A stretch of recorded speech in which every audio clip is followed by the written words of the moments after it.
Fala aí galera, beleza? Aqui é o Andy e no vídeo de hoje contaremos a história completa da HQ Cavaleiros das Trevas de Aço, apelidada pelos fãs de DC Medieval.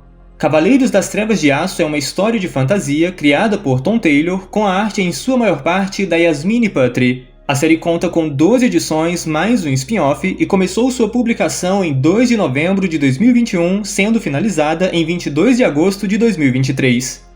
A história se passa em uma terra alternativa, então não é preciso ler nada antes dela, e a premissa é muito simples. Veremos uma reimaginação do universo DC, só que na época medieval, onde nossos heróis terão que lidar com traições, conspirações e muitas mortes bem estilo Game of Thrones. Lembrando que nesse vídeo iremos focar na história principal, que são as 12 edições, mas vou deixar aqui nos cards e no comentário fixado o link do spin-off, assim você vai poder conhecer ainda mais desse magnífico universo. Não esqueça de deixar seu like para ajudar o canal, se ainda não é inscrito se inscreve aí para não perder histórias completas como essa, e sem mais demora, vamos à história!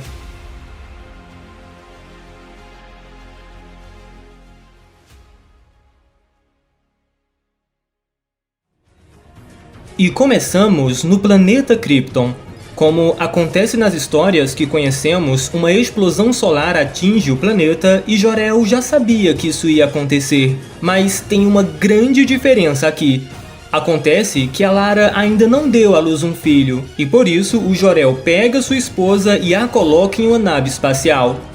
A nave é capaz de deixar Krypton antes de ser destruída, e algum tempo depois, após cruzar o universo, a espaçonave pousa na Terra em algum campo gramado.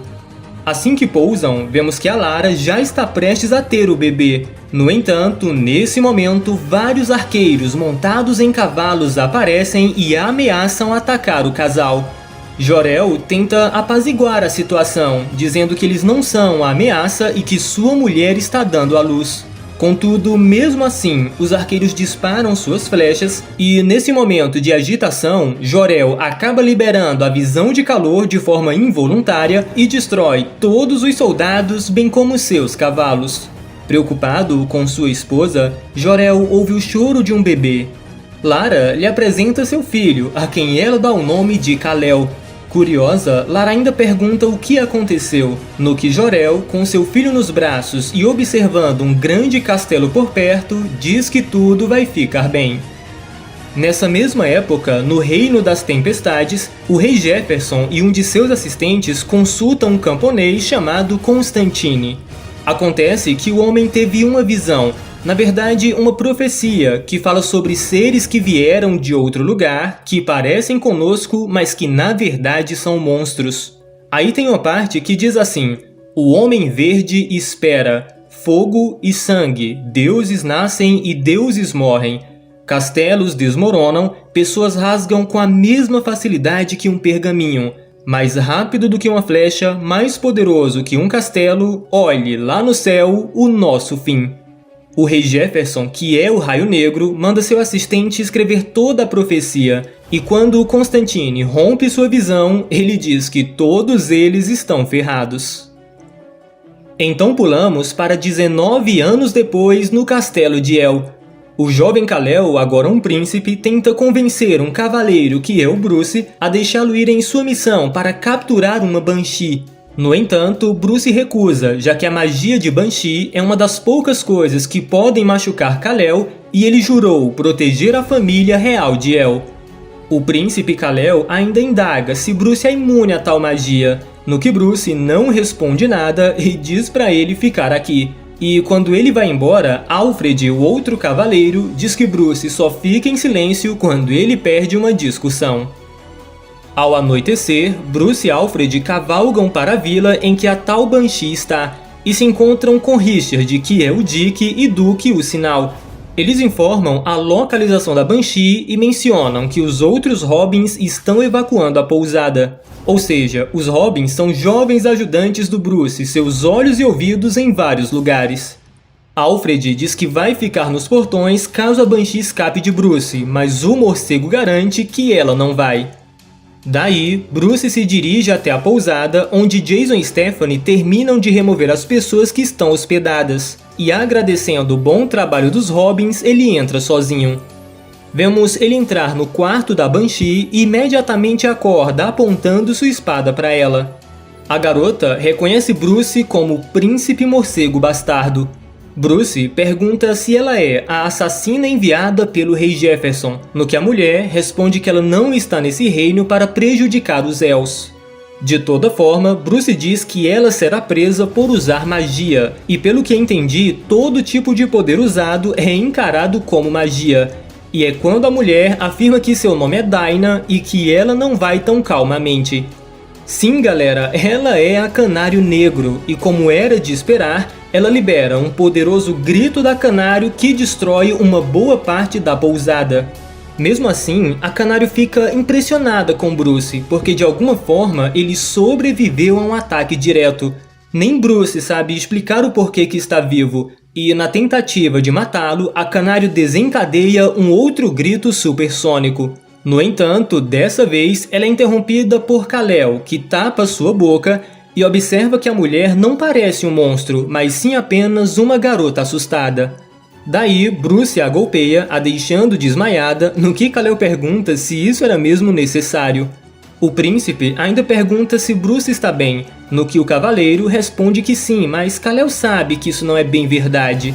De todo modo, Bruce insiste que está bem e diz a Kal-El para levar a garota com ele para a caverna de El, que é tipo a prisão do reino.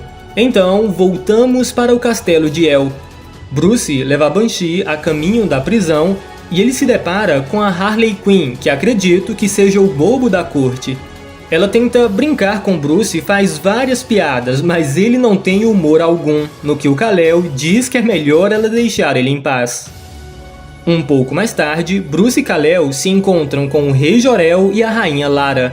Jor-El pergunta por que Bruce levou Kal-El em sua missão, no que Bruce pede desculpas dizendo que ele errou em seu julgamento e assume total responsabilidade por isso. Kal-El diz que Bruce está mentindo, revelando que ele saiu porque ele quis e sem o conhecimento de Bruce.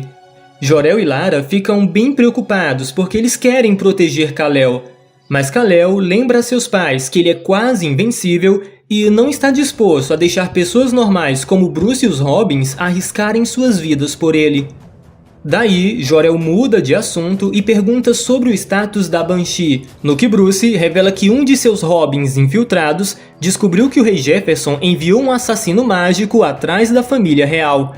Kal-El questiona se a garota que eles pegaram é o tal assassino, já que não há nenhuma prova e eles podem ter acabado de prender uma pessoa inocente.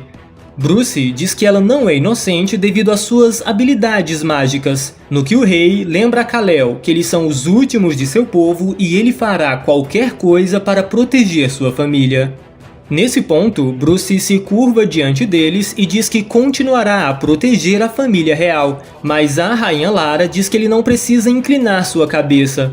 Os pais de Bruce foram seus monarcas e amigos, então o castelo é tanto a casa de Bruce quanto deles. Jor-El até fala que Bruce deveria ser o governante ao invés deles. E é aqui que é revelado que Bruce é o filho bastardo da Rainha Marta, que foi esposa do governante anterior, o Rei Thomas. Só que quando sua mãe e o Rei Thomas morreram, Bruce se recusou a assumir o trono, acreditando que o povo nunca aceitaria um rei bastardo. E então, Jor-El e Lara tomaram o poder porque as pessoas viam eles como deuses. Kal-El se irrita pelo fato de Bruce não querer assumir o trono, mas o Rei Jor-El para a discussão e pede a Bruce para dar um passeio com ele. Eles sobem até o topo do castelo, onde Bruce admite ao Rei Jor-El que ele deveria ter sido morto pelo ataque da Banshee, mas ele não foi. E isso lembra de que essa não foi a primeira vez que ele sobreviveu a um ataque como esse. E embora ele tenha jurado proteger a família do Rei Jor-El da magia, ele teme o Homem Verde e acredita que ele está amaldiçoado por magia negra. Ao mesmo tempo, em uma floresta, Oliver, o arqueiro verde desse universo, conversa com alguém, dizendo que fazer isso que ele está prestes a fazer parece covarde e sem honra. Ele está conversando com o Homem Verde da profecia e o homem a que Bruce se referiu, e embora não saibamos quem ele é, fica óbvio que é um Lanterna Verde. Ele energiza uma das flechas de Oliver com o poder do anel e diz que tudo o que Oliver precisa fazer é acertar e a magia fará o resto. E daí, Oliver dispara a flecha mágica de uma longa distância e fica apenas aguardando o resultado. Então, voltamos ao castelo de El, onde o rei Jor-El pede desculpas a Bruce por ele acreditar que está amaldiçoado, e é aqui que vem a grande bomba. O rei Jor-El revela que Bruce não foi um erro, mas o que ele e a rainha Martha fizeram foi... Sim, galera, Jor-El teve um caso com a Martha, e ele confirma que Bruce é seu filho. Ou seja, Bruce é metade humano e metade kryptoniano, e ter pais de dois mundos diferentes o torna perfeito para ser o rei. Bruce fica bem surpreso com essa notícia, mas ele nem tem tempo de reação, porque de repente a flecha mágica que Oliver disparou acerta exatamente o olho do rei Jor-El e ele acaba morrendo instantaneamente. Bruce pega o corpo sem vida do rei Jor-El antes que ele caia no chão e ele está completamente furioso. Vemos um raio caindo bem atrás dele enquanto o Cavaleiro das Trevas permanece com seus olhos vermelhos.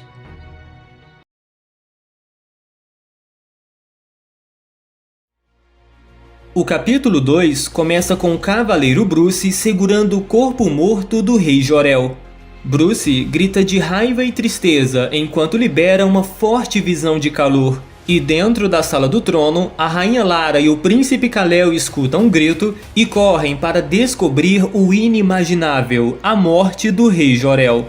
Kal-El não acredita no que está acontecendo, afinal sua raça deveria ser invencível. E enquanto Lara vai aos prantos pela morte de seu marido, Bruce coloca sua máscara e salta das paredes do castelo para o pátio abaixo. Ele já tem toda a informação que precisa. Ele avisa Alfred que estão à procura de um arqueiro no meio da floresta e provavelmente o Homem Verde está por trás desse ataque. Com seus poderes aparentemente ativados pela raiva, Bruce exibe grande velocidade ao salvar o Alfred de uma flecha. Além de que, com sua nova visão, ele pode ver Oliver à distância e facilmente o localiza nas árvores. Então, ele salta no ar e com um único golpe de espada, ele corta o braço do arqueiro. Oliver chora de dor, mas Bruce não tá nem aí. Ele coloca a espada em seu pescoço e pergunta onde o Homem Verde está. Alfred impede Bruce de matá-lo, mas Bruce diz que não ia fazer isso, afinal, ele não é um assassino e ele não pode conseguir respostas de um homem morto. Daí pulamos para o Reino das Tempestades, que é o reino do Rei Jefferson, o Raio Negro. Vemos o misterioso Homem Verde se encontrando com o Constantine e ele traz a grande notícia de que o Rei Jor-El está morto, embora ele confesse que deixou o Oliver para trás porque o Anel mandou ele fazer isso. Ao mesmo tempo, o rei Jefferson observa seus filhos praticarem seus poderes sobre as tempestades, que é um direito de nascença da família real. O seu filho Jacob, por exemplo, é capaz de manipular o clima, como vemos ele criar chuvas. No entanto, o treino é interrompido quando Constantine aparece dizendo que precisa falar a sós com o rei. Ele diz que Jor-El está morto, mas também revela que nunca gostou dessa ideia. Afinal, os Elfos não eram ruins, e ele está preocupado que a situação possa piorar com a morte de Jor-El. Ele não sabe o que sua profecia significa exatamente, mas o que ele pode garantir é que o rei Jefferson com certeza irritou os Elfos. Então voltamos para o castelo de El, onde a General Waller, a Amanda Waller, diz que é hora deles guerrearem contra o Reino das Tempestades. Alfred e Harley são contra essa ideia, e a Rainha Lara, ainda de luto, não quer enviar soldados para a morte, mas ainda assim a Waller avisa que um ataque preventivo pode ser sua única esperança. A Harley pergunta a Bruce o que ele pensa, mas Kal-El diz que Bruce não tem nada a dizer, afinal esse é um assunto para a família decidir e Bruce não faz parte dela. Sim, galera, Kal-El claramente culpa Bruce por não ter conseguido proteger Jor-El, mas ele diz ao Cavaleiro que quer provas de que o ataque realmente foi orquestrado pelo rei Jefferson. Nisso, o conselho se dispersa e Alfred diz a Bruce que Kal-El está de luto, embora Bruce também se culpe pelo que aconteceu. O Cavaleiro das Trevas diz que uma guerra agora é inevitável. Porém, Alfred avisa que uma guerra entre a Casa de El e o Reino das Tempestades atrairá outros reinos para o conflito. E por falar em outros reinos, viajamos agora até a Ilha das Amazonas. Vemos a Lois Lane, que é um agente da Rainha Hipólita, retornando à ilha e informando uma notícia que não lhe agrada: o rei Jor-El está morto. A Hipólita imediatamente convoca um conselho de guerra, e a Lois vai para o campo de treinamento informar o que aconteceu à princesa. É aqui que vemos a Diana com esse visual muito da hora e ela fica muito feliz com a chegada da Lois. No entanto, não foi com a princesa Diana que a Lois veio falar, mas sim com a parceira de luta da Diana, que é a Zala Jor-El, a filha do rei Jor-El. Sim, galera, ela é a contraparte da Supergirl e logicamente fica bem surpresa e triste pela morte de seu pai. Imediatamente, ela larga suas armas e diz a Diana que tem que ir. Daí, ela vai embora voando e chorando, enquanto a Diana e a Lois dizem que a profecia que elas tanto tentaram evitar parece que vai se cumprir. Uma guerra contra os deuses é inevitável. Enquanto isso, no castelo de El, Kal-El invade a masmorra e diz que ele mesmo vai falar com o prisioneiro, apesar dos protestos de Bruce. Kal-El encontra Oliver sem um braço e manda Bruce e Harley saírem. Harley não acha que é uma boa ideia, mas Kal-El diz que isso não foi uma sugestão. Enquanto eles saem, Harley diz a Bruce que está preocupada que a perda de Jor-El possa levar Lara e Kal-El para o caminho da guerra, e ela pede para ajudá-la a convencê-los a recuar. Mas Bruce não está interessado em ouvir, dizendo a ela que suas palavras são traiçoeiras. Nisso, Kal-El confronta Oliver dizendo que poderia matá-lo apenas com um olhar, no que Oliver lhe diz para matá-lo e acabar logo com isso. Kal-El diz que seu pai era um bom homem, mas Oliver diz que ele não era um homem, mas sim um monstro igual seu filho. Oliver insiste para que Kal-El o mate. No entanto, Kal-El diz que não vai matá-lo porque sua família não é assassina. Agora pulamos para o Reino da Tempestade, onde o rei Jefferson desperta de noite após um grande estrondo. Ele rapidamente corre e o que encontra é a Zala Jor-El segurando seu filho Jacob em pleno ar. Irritado, ele manda ela o colocar no chão e, ironicamente, ela diz que a ideia realmente é essa. Ela o leva para ainda mais alto, mas Jacob diz que não está com medo e ainda por cima a ameaça. Bom, parece que esse era o incentivo que a Zala precisava, porque ela simplesmente solta o garoto para o desespero do rei Jefferson.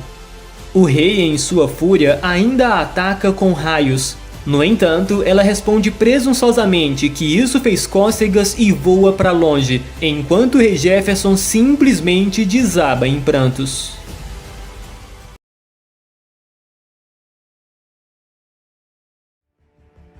O capítulo 3 começa com algo caindo dos céus.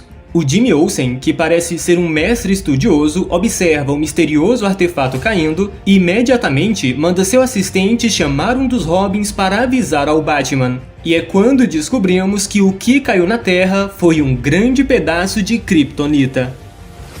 Daí pulamos para o Castelo dos Els, onde o Bruce informa ao conselho sobre essa coisa que caiu no leste nas terras de Magnus, dizendo que irá com Alfred investigar. A Amanda Waller acha que não é uma boa ideia o Bruce sair, já que eles foram atacados. Mas o Batman lembra a todos que a famosa profecia começa com algo vindo das estrelas. Kal-El acredita que isso é apenas uma superstição. No seu planeta não havia profecias, no que a Harley brinca dizendo que deve ter sido por isso que ele foi destruído. Com isso, a Rainha Marta permite que Bruce parta em sua missão e lhe garante que o rei só será enterrado quando Bruce e a sua filha retornar. Claro que esse reino não foi o único a saber sobre a coisa que caiu do céu. Primeiro que vemos 6 cavaleiros cavalgando o mais rápido que podem, e pelas cores das armaduras eles são tipo os homens metálicos desse universo. À medida que avançam, eles encontram uma camponesa de capuz indo na mesma direção que eles. Porém, para sua surpresa, a camponesa é na verdade a Zala Jor-El, a Supergirl desse universo. Lembrando que no capítulo anterior foi mostrado que ela tem um caso com a Mulher Maravilha. Os Homens Metálicos perguntam o que a Casa de El está fazendo nas terras de Magnus, no que a Zala responde que essas terras não será de Magnus por muito tempo. Daí, ela simplesmente quebra a espada de um dos cavaleiros e lhe acerta um soco que atravessa seu corpo. Sim, galera, ela sai matando cada um dos cavaleiros, usa a visão de calor, eles atiram flechas que nem fazem cócegas nela, ela arranca o braço de um, corta o ombro do outro, é uma carnificina total. Essa Zala Jor-El dá muito medo. Agora pulamos para a Ilha das Amazonas, onde a Lois informa a Rainha Hipólita e a General Philippus que o Rei Jefferson está vindo para cá. Acontece que seu filho foi assassinado e, embora ela não saiba quem fez isso, ela acha que deve ser alguma retaliação da Casa de El pelo assassinato de Jor-El. E ouvindo isso, a Hipólita manda chamar sua filha Diana. Daí, não demora muito para o Rei Jefferson chegar pelos mares. E é engraçado que assim que ele coloca o pé na ilha, as Amazonas mandam ele parar, o ameaçando com suas espadas. Nisso, a rainha o lembra das regras da ilha, que nenhum homem deve pisar no solo sagrado, e o rei pede desculpas por isso. O Constantine, que é o conselheiro do rei, chama as Amazonas para o navio, para eles terem uma conversa face a face. A Lois Lane não quer permitir que sua rainha fique insegura, lembrando que essa semana eles já foram capazes de matar um rei, o que deixa o Constantine um tanto sem graça, mas a Hipólita confia no reino das tempestades e diz que está tudo bem. Dentro do navio, o Rei Jefferson fala sobre seu filho e fica muito triste ao lembrar de sua morte. A Hipólita lamenta por isso, mas primeiro ela quer saber se o Rei Jefferson realmente matou o Rei Jor-El. É aqui que Jefferson confirma que realmente orquestrou a morte do Jor-El, porque a Casa de El representa uma grande ameaça para o mundo. E agora ele tem certeza disso, porque viu de perto o poder da assassina de seu filho, revelando que foi a Zala Jor-El. A Mulher Maravilha rapidamente se exalta, dizendo que a Zala nunca faria isso, mas o Rei Jefferson insiste que está dizendo a verdade. Ela veio à noite, levou seu filho até o céu e simplesmente sorriu enquanto matava uma criança. A Lois pergunta por que ela faria isso, já que se a Zala realmente quisesse fazer um ataque surpresa, ela destruiria todo o seu castelo com todos lá dentro. O Rei Jefferson não quer admitir que isso foi uma retaliação pela morte de Jor-El, a qual ele é o responsável. E mais, ele diz que a Hipólita conhece a profecia e ainda assim permite que a sua filha fique com a Zala. Nisso, a Hipólita o interrompe e manda ele não envolver a Diana em seus assuntos. O Rei Jefferson diz que uma guerra com os Elves está chegando e ele quer saber se a sua aliança ainda existe, já que o Reino das Tempestades e o Reino das Amazonas estão juntos por gerações. E a resposta da Hipólita é que se tal guerra acontecer, as Amazonas lutarão ao lado do Rei Jefferson. Ouvindo isso, a Diana sai frustrada da reunião, dizendo que isso é loucura. A Hipólita até vai atrás dela, dizendo que ela não pode abandonar seu povo, no que a Diana responde que a verdade é que essa guerra não é delas. Hipólita ainda tenta lembrar da tradição das Amazonas e proíbe a Diana de ir embora, mas isso não vai impedi-la. Ela acredita que a Zala não fez nada do que está sendo acusada e decide ir até a Casa dos Els. Daí, ela se despede da Lois, que lhe diz que não há nada de traiçoeiro em tentar trazer a paz, e que vai torcer para que a princesa Diana evite uma guerra.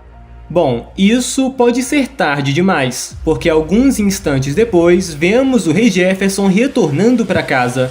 E aqui, o rei revela que o seu objetivo era justamente afastar a Diana das Amazonas. Sim, galera, ele queria tirar a influência da maior apoiadora dos Els do Reino das Amazonas, e parece que ele conseguiu. Mas a que custo? Porque não demora muito e ele é confrontado pela Zala Jor-El. O Rei Jefferson diz que não estava preparado para ela da última vez, mas agora ele está.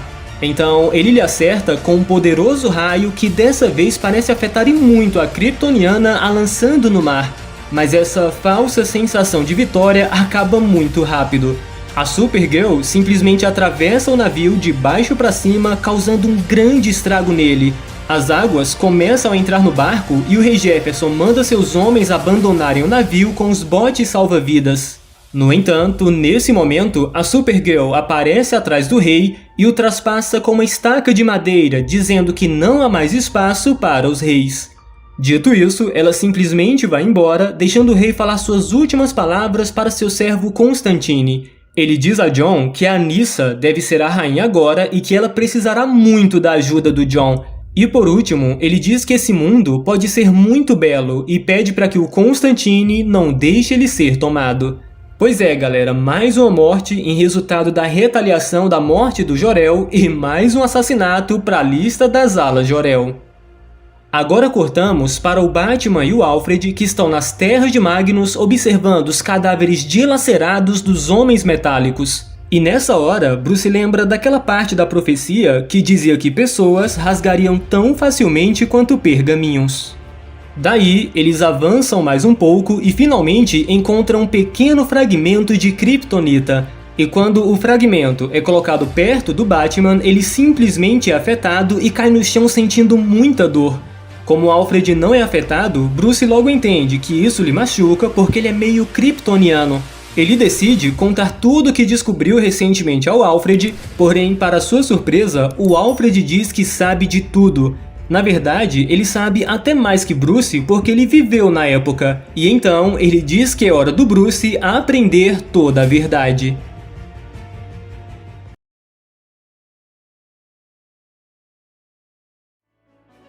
O capítulo 4 começa nas terras de Magnus, onde o Alfred consegue selar o efeito da Kryptonita a colocando em um pequeno baú.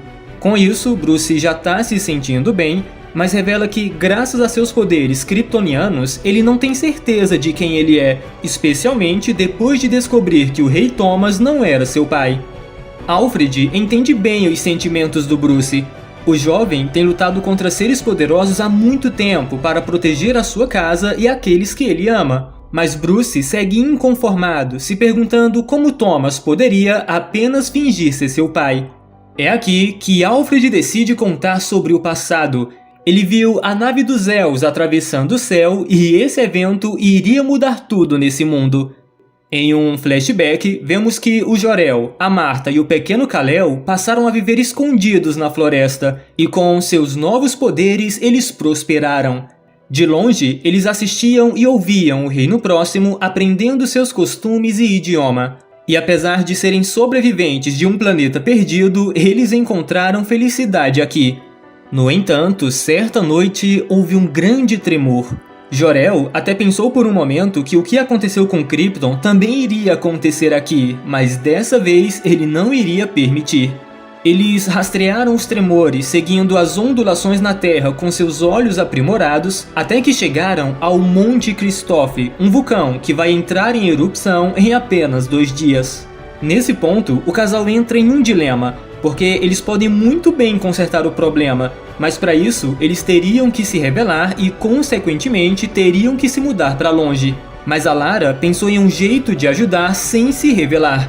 Eles decidiram escrever uma carta explicando o que o exército dos Waynes poderiam fazer para evitar o desastre. Daí, o Jor-El colocou uma máscara e foi até a torre do castelo.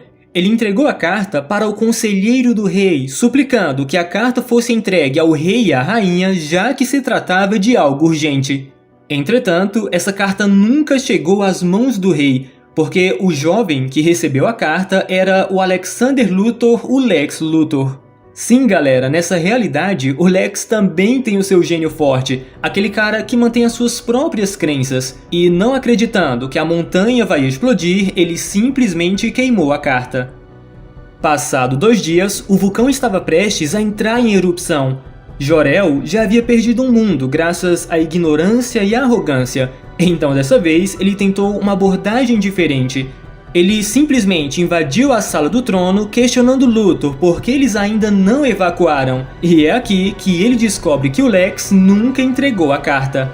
Nisso, o Jor-El conta ao Rei Thomas que a montanha está prestes a explodir, mas o Luthor segue dizendo que isso não vai acontecer, até porque ele consultou as estrelas. Isso irrita muito o Jor-El, que até mesmo chama Luthor de um absoluto idiota, e é no meio dessa conversa que o vulcão entra em erupção. Jor-El imediatamente começa a se lamentar, e é quando a Lara aparece dizendo que eles podem salvar sim as pessoas. Com isso, o Lex Luthor exige que os guardas os silenciem, mas eles simplesmente não conseguem parar a mulher, o que na época deixou Alfred bem impressionado. À medida que se aproxima, Thomas pergunta o que ela é, no que, com um sorriso no rosto, a Lara responde apenas que é uma amiga. Eles revelam que têm observado o rei e a rainha, que sabem que eles são governantes bons e gentis, e também dizem que não são daqui, embora esse mundo seja agora sua casa e por isso eles irão protegê-los.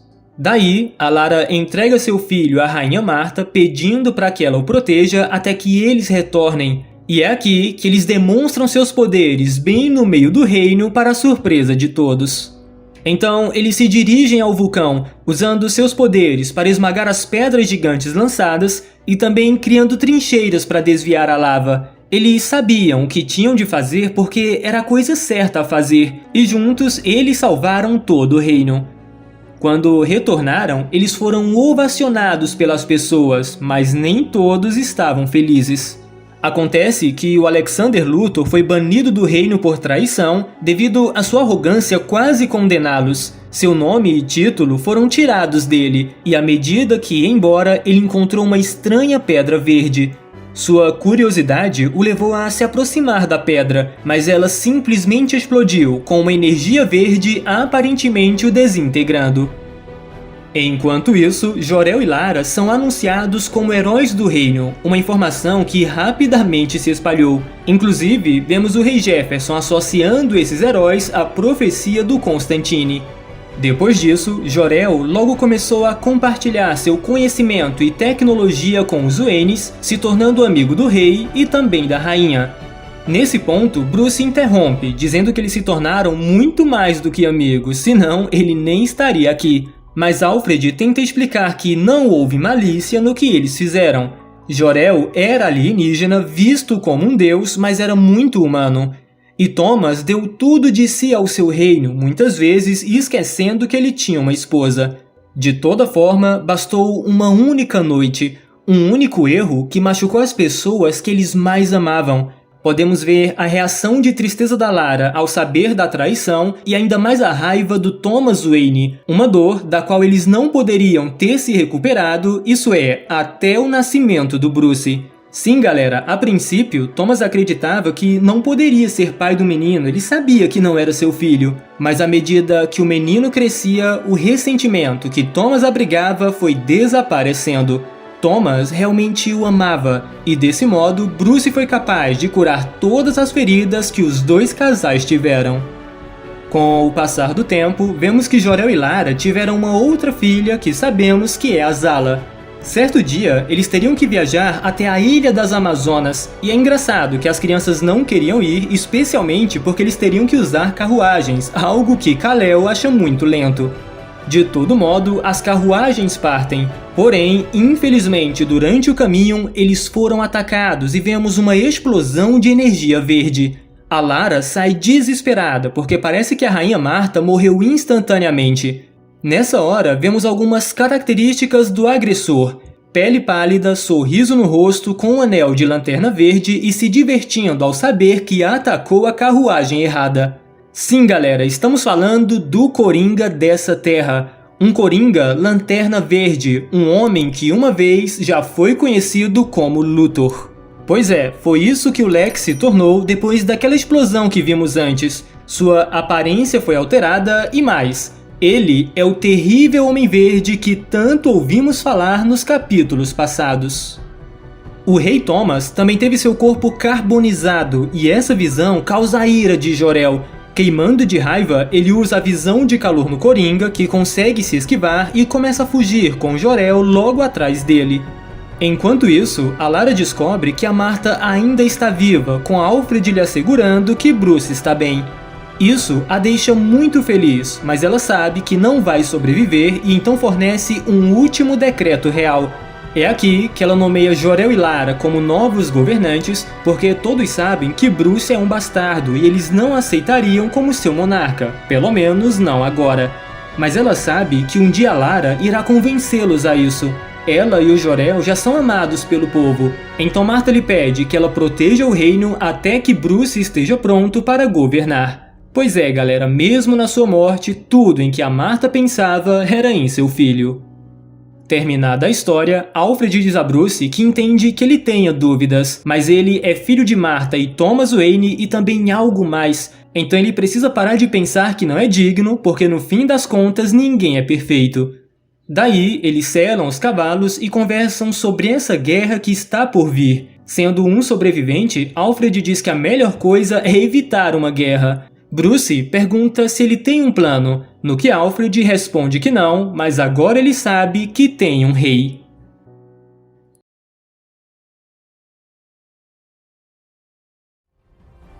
O capítulo 5 começa no Reino dos Elfos, onde finalmente vemos Azala Jor-El retornando à sua casa e prestando seu luto e homenagem a seu falecido pai.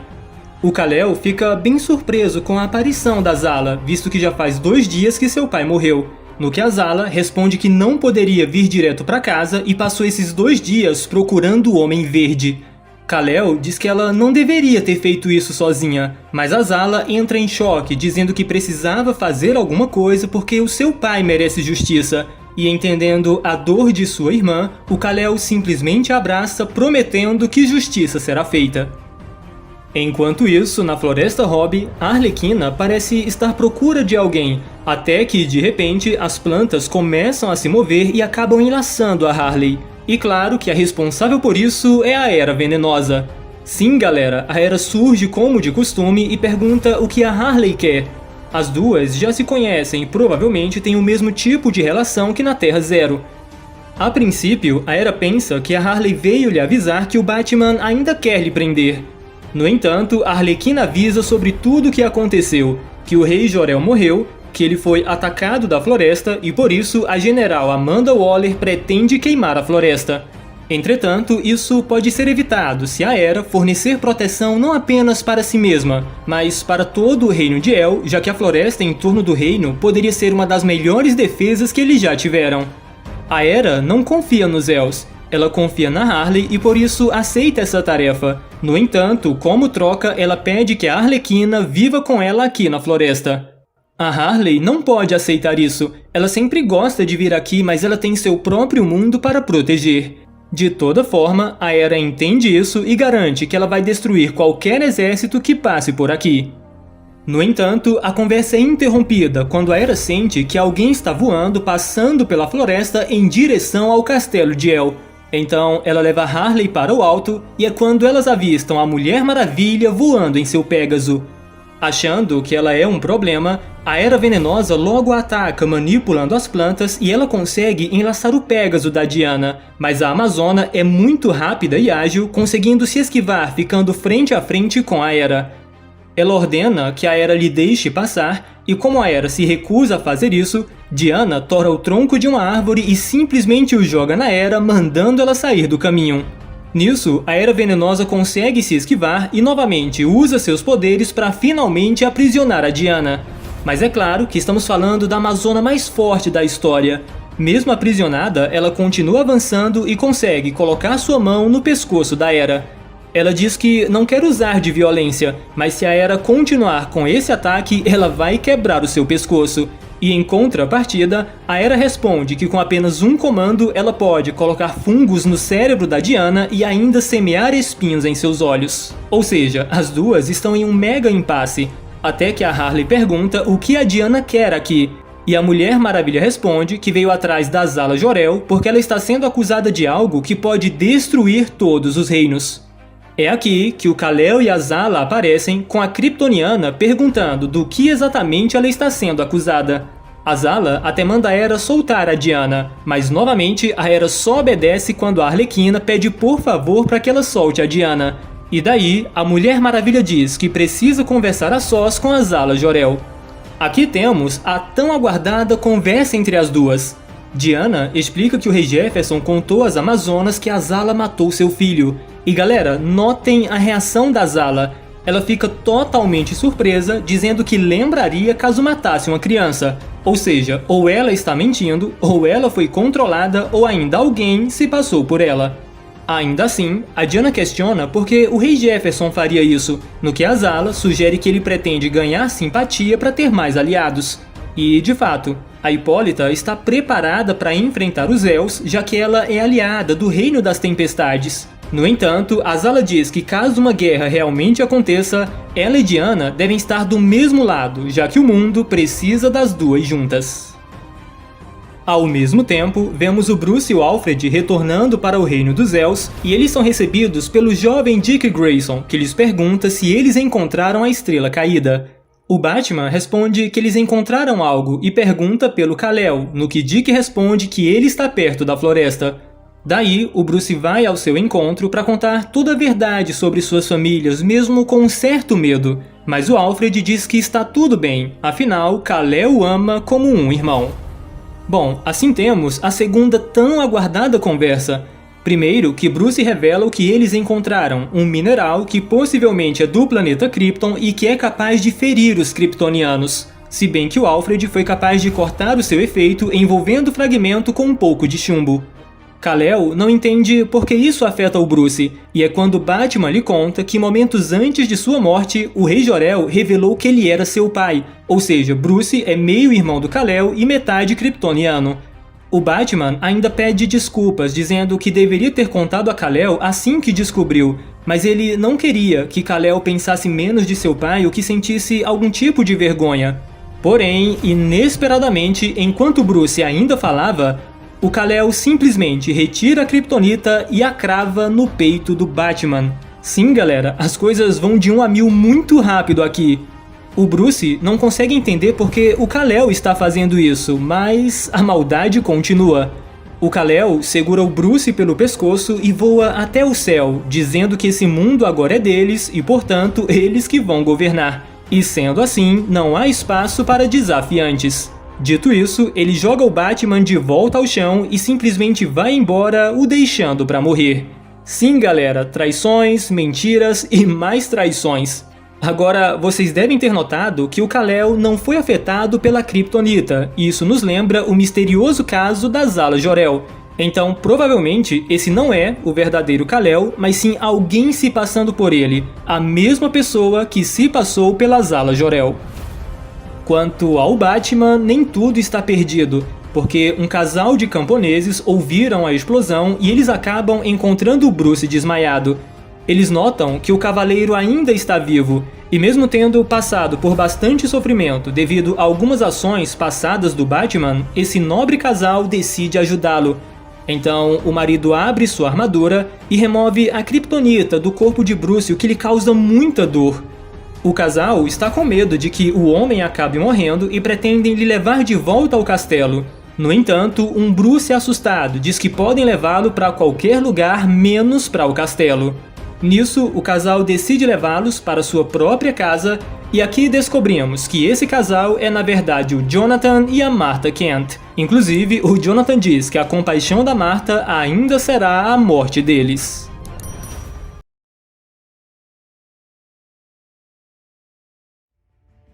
O capítulo 6 começa no Reino das Tempestades, onde vemos o Constantine em seu processo de luto pela morte do rei Jefferson. Ele não para de beber, até que o Tim Drake aparece de repente, dizendo que a coroação da nova rainha já vai começar. O Constantine não quer assistir, e quando o Tim Drake diz que o Jon não tem culpa pela morte do rei Jefferson, o Constantine simplesmente joga uma garrafa na parede. Aqui entra o lado detetive do Tim Drake, que percebe que o Jon nutria sentimentos pelo falecido rei. E é quando o Constantine revela que não quer conversar com o Tim, até porque ele sabe que o Tim Drake é um dos Robins do Batman. O Tim Drake revela que já suspeitava que o Constantine sabia disso, e pensa que Jon lhe deixou por perto porque ele não acredita na sua própria profecia. Mas o Constantine diz que acredita sim, ele só não quer fazer parte do seu cumprimento. Nisso, o Tim decide ir embora e diz que o Jon é um bom homem, mas o Constantine diz que não é. Ele usa seus poderes para acertar o Tim Drake o jogando para fora do quarto, exatamente na hora em que a princesa Jennifer está passando. Como ela se importa com o Tim, ela pergunta por que o Jon está fazendo isso. E quando ele revela que o Tim Drake é na verdade um dos Robins do Batman, a Jennifer imediatamente se afasta do Tim, achando que ele tem culpa pela morte de seu irmão. O Tim Drake ainda tenta se explicar, mas a Jennifer logo chama os guardas que atacam o garoto. Mas estamos falando de um dos Robins. O Tim Drake se esquiva de uma das investidas dos guardas, toma uma de suas lanças e diz que não quer machucar ninguém.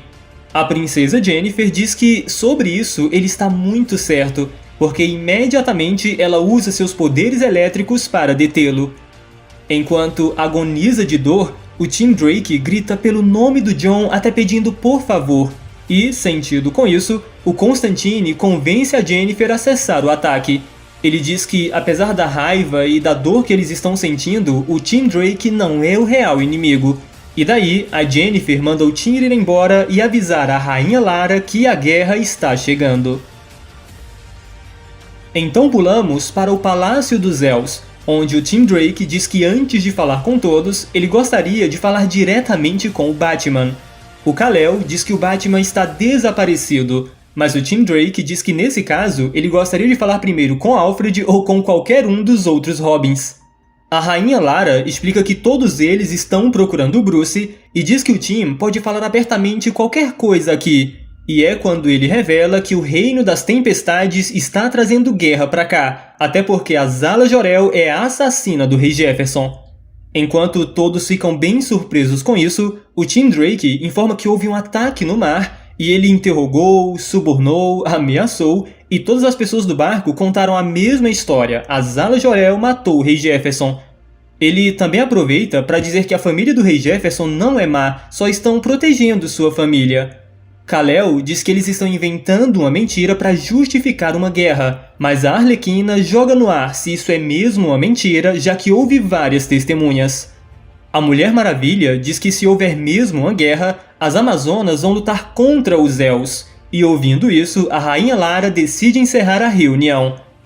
Entretanto, quando estão a sós, a General Amanda Waller dá um conselho à rainha. Ela diz que as Amazonas sempre seguirão sua rainha, e dá a entender que os Elfos deveriam matar a rainha Hipólita, porque, nesse caso, a Diana se tornaria rainha e, devido à sua relação com Zala, ela se juntaria ao reino dos Elfos. Enquanto isso, o Jimmy Olsen conta ao Kal-El que ainda não há notícias do Batman, e o Kryptoniano decide fazer uma jogada bem arriscada. Ele diz a Jimmy que vai voltar antes do Bruce aparecer e simplesmente vai embora dizendo que vai parar a guerra. Ao mesmo tempo, o Constantine convoca ninguém mais ninguém menos que o próprio Etrigan. A narração diz que o luto pode levar a decisões precipitadas, ao julgamento precipitado. O Constantine diz que quer falar com a forma humana do Etrigan, e é aqui que é revelado que nesse mundo o Etrigan é na verdade o Ra's al Ghul. Jon diz que precisa de um favor, no que Ra's logo diz que seus assassinos não vão matar os Elfos, ele não quer se tornar inimigo daquele reino. Mas o Constantine revela que não quer matar ninguém, o que ele deseja é justamente o contrário. Nisso, ele leva Ra's até uma cripta, onde estão os corpos do Rei Jefferson e do Príncipe Jacob. O Ra's al Ghul diz que não pode trazer o Rei Jefferson de volta porque o seu coração foi arrancado, portanto, ele não pode reparar um coração que não está lá. Já o Jacob, ele acredita que sim, ele pode trazer o garoto de volta. Jon pergunta qual vai ser o custo dessa ação, no que Ra's responde que deseja as crianças, dizendo que quer os titãs. Jon fica meio surpreso com esse pedido do Ra's, no que o vilão diz que sabe que o Constantine escondeu os titãs e tudo que ele quer é saber onde as crianças estão. Pois é, galera, parece que logo logo teremos a aparição dos titãs. Agora pulamos para a Ilha das Amazonas, onde estava tudo bem, tudo estava tranquilo, até que, de repente, Artemis percebe algo se aproximando pelos céus. Imediatamente, ela dispara uma flecha, mas vemos que se trata do Kal-El, que simplesmente usa a visão de calor para dizimar a flecha. Ele paira acima do solo sagrado, se identifica para as Amazonas e diz que veio falar com a rainha. Só que uma das Amazonas rapidamente o ataca com uma espada E Kal-El simplesmente a quebra ao se defender e meio que empurra essa amazona para cima das outras. Com isso, todas as amazonas o cercam e partem para cima dele, e enquanto se defende, Kal-El manda elas pararem porque ele não quer lutar. Por um momento, até parece que ele vai usar a visão de calor, mas é aqui que chegam a Rainha Hipólita e a Lois Lane. Kal-El tenta se explicar dizendo que foi atacado primeiro, e quando a rainha diz que nenhum homem pode pisar nessa ilha, Kal-El diz que nunca descumpriu essa regra porque ele está flutuando. Ouvindo isso, a rainha diz que ele queria encontrá-la e encontrou. Mas aí ela puxa sua espada e simplesmente traspassa o Kal-El, que fica bem surpreso que exista uma arma que pode machucá-lo. Daí, alguns minutos depois, ele é aprisionado e levado a uma masmorra, onde é visitado pela Lois Lane. Ela lhe conta que a espada que o feriu é uma espada mágica, e Clark admite que está sentindo mais dor do que ele já sentiu na vida. Ele também diz que tentou várias vezes se soltar daqui, mas não conseguiu, e é quando é revelado que ele foi amarrado com o laço da verdade, ou seja, além de estar preso, ele também não pode mentir.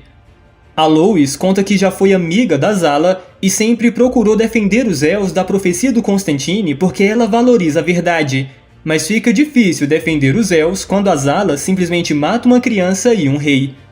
Kal-El novamente fala que veio aqui apenas para conversar com a rainha. Ninguém em sua família quer usar seus poderes para a violência, e ele garante que a Zala nunca faria mal para uma criança. Como Kal-El está sob encantamento do laço, a Lois entende que ele está falando a verdade, aquilo no que ele acredita. Nisso, o lado investigativo da Lois entra em cena, e ela admite que não gosta disso. Todas as informações só levam à guerra. É como se houvesse cordas invisíveis controlando a situação e ela não sabe quem as está segurando, e o pior é que ela está sem tempo para descobrir. Kal-El ainda diz que ela pode ganhar tempo, dizendo à Rainha Hipólita que elas devem aguardar o Reino das Tempestades.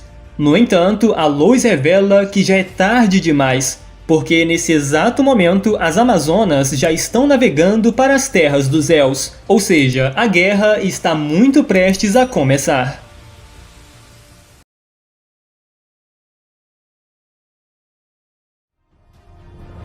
O capítulo 7 começa com a narração da famosa profecia que conhecemos, mencionando uma raça semelhante a humanos, mas que na verdade são demônios. E nisso nos é mostrado os Elfos completamente furiosos. Na verdade, uma guerra está acontecendo. O príncipe Kal-El usa sua visão de calor para destruir as cidades, o Coringa Lanterna Verde se delicia com todo esse caos acontecendo, e até mesmo a Zala Jor-El mata seus sentimentos ao traspassar a Mulher Maravilha com uma lança. O Batman só deseja que essa guerra acabe, mas ele recebe um super soco da Rainha Marta que lhe chama de bastardo. O Bruce, derrotado, ainda implora a seu irmão Kal-El que acabe com esse caos, mas os Elfos simplesmente usam a visão de calor para acabar com o Batman, dizendo que eles não precisam de desafiantes. Pois é, galera, o capítulo se iniciou a 1000, mas não se preocupem que isso é apenas um sonho.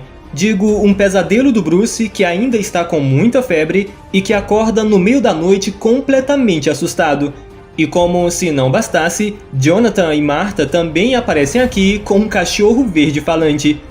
Os fazendeiros dizem que ele estará seguro aqui, mas eles são interrompidos pela jovem Ravenna.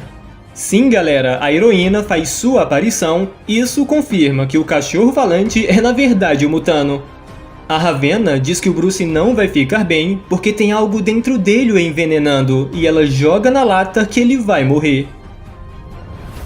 Enquanto isso, no Reino das Tempestades, é revelado que o Ra's al Ghul realmente conseguiu trazer o príncipe Jacob de volta à vida. O garoto abraça o Constantine e diz que ficou sabendo da morte de seu pai, por isso ele deseja voltar para casa para ver suas irmãs. Entretanto, o Ra's al Ghul diz que essa não é uma boa ideia, porque muitos viram o seu corpo sem vida, o que pode levá-lo a ser queimado como uma abominação. Jon diz que Ra's tem razão. Jacob não poderá mais ser um príncipe, mas o Constantine lhe dá sua palavra de que vai ajudá-lo a se vingar dos Elfos. Ouvindo isso, o Ra's al Ghul diz que vai deixá-los agora porque ele precisa ir atrás dos Titãs. E quando o Constantine demonstra uma certa preocupação, o Ra's al Ghul o lembra do seu acordo e diz que os Titãs agora pertencem a ele.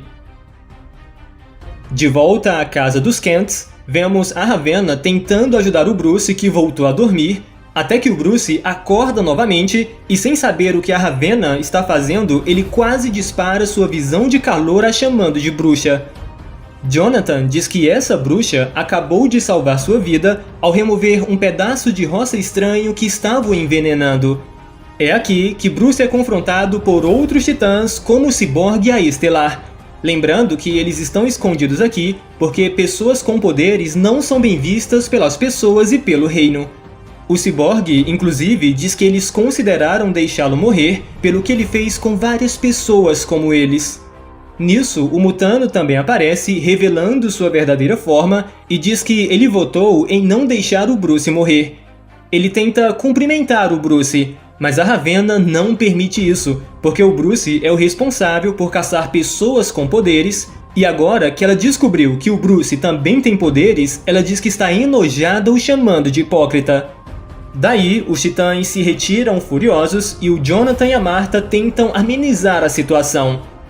Primeiro que o Jonathan faz os cálculos para perceber que o Bruce é filho do Jor-El, e quando Bruce confirma que descobriu isso há pouco tempo, Jonathan demonstra empatia pelo cavaleiro. A Martha também revela que sabe o que aconteceu com os pais do Bruce, os antigos reis, e entende o porquê que ele tem medo de pessoas com poderes depois do que o Homem Verde fez com sua família. Mas ele precisa aprender que nem todo mundo com poderes é perigoso. Os Titãs, por exemplo, são apenas jovens que estão aqui porque precisam de proteção contra pessoas como Bruce. Nesse momento, a conversa é interrompida quando eles escutam um grito chamando por Jonathan e Martha, e vemos que se trata da Estelar, que encontrou um dos Robins do Batman, que é o Dick Grayson, que estava se esgueirando pela fazenda. Como eles se conhecem, a Estelar solta o garoto, e Dick diz a Bruce que todos estão o procurando.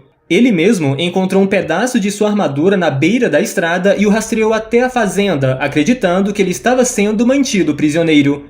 Nisso, ele acaba chamando os titãs de demônios, e é nesse momento que Bruce percebe como eles são injustiçados. Então, ele pede desculpas por tê-los caçado a vida inteira e reconhece que ele foi ingrato com a Ravenna. Ele pede desculpas por tê-la chamado de bruxa, e a Ravenna responde que eles já foram chamados de coisas piores. Contudo, nessa hora, Bruce ouve alguém se aproximando, e quando ele usa a visão raio-x, vemos que se trata do Ra's al Ghul e da Talia al Ghul.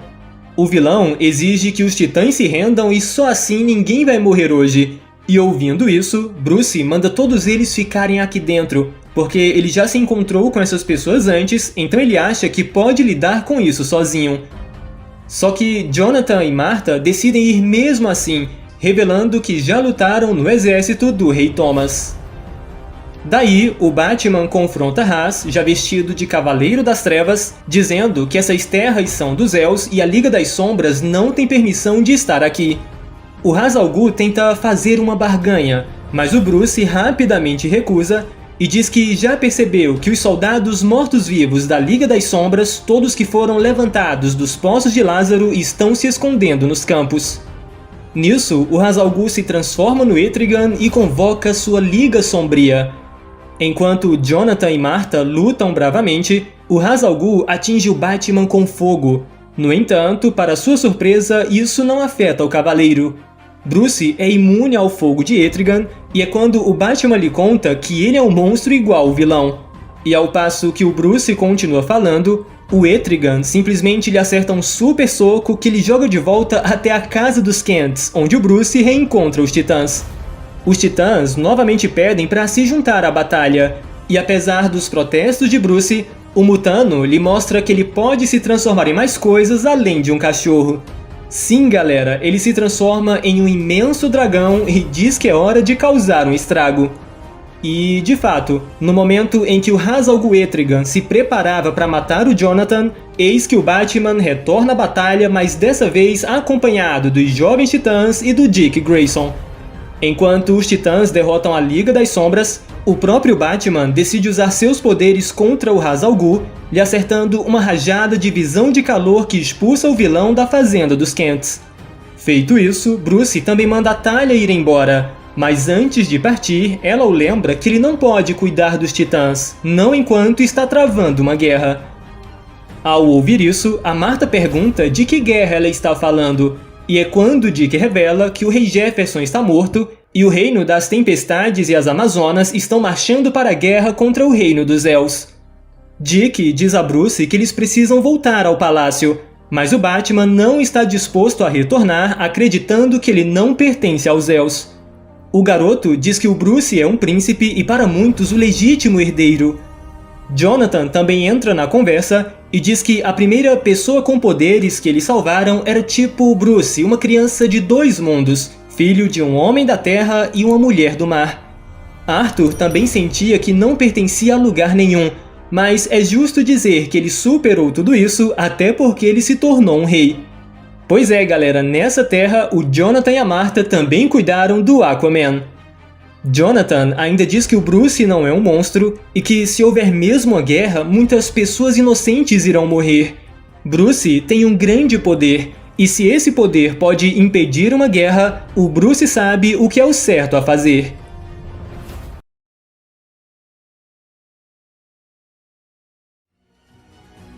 O capítulo 8 começa com Lex Coringa Lanterna Verde sobrevoando pelos reinos enquanto conversa com seu anel de poder. O anel diz que finalmente chegou a hora dos reis e rainhas caírem, a hora dessa era acabar. E ouvindo isso, o Coringa apresenta um grande sorriso. Pois é, galera, uma grande guerra está prestes a iniciar. Inclusive, vemos as Amazonas e o Reino das Tempestades se unindo na fronteira das Terras dos Els. A Rainha Hipólita conversa com a Rainha Anissa e lamenta muito pela perda de seu pai e seu irmão, mas as Amazonas vão lutar ao seu lado para trazer justiça. Nisso, vemos a Lois confrontando Constantine, que está cuidando de uma carruagem misteriosa como se estivesse escondendo alguma arma secreta ali. Ela diz a ele que acredita que os reinos estão sendo manipulados para a guerra. Por exemplo, as ações recentes das Alas Jor-El não combinam nada com a garota empática e pacífica que ela conhece desde criança. Mas o Constantine está cego pela morte de seu rei. Ele se recusa a ouvir e aconselha Lois a não ignorar as ações dos Els, que possuem o hábito de aprisionar pessoas inocentes. E por falar em prisioneiros, vamos até as masmorras do Castelo dos Els, onde vemos a Canário Negro aprisionada, inclusive com uma máscara que a impede de gritar. Até que, de repente, Oliver, que está do outro lado das celas, é capaz de jogar uma pedra, acertando e derrubando a máscara que ela foi forçada a usar. Após a Dinah agradecer, eles se apresentam e começam a conversar sobre o porquê que estão aqui. Oliver diz que apenas tentou salvar o mundo, e quando a Dinah diz que isso não faz sentido, ele revela que matou o Rei Jor-El para a surpresa da Dinah.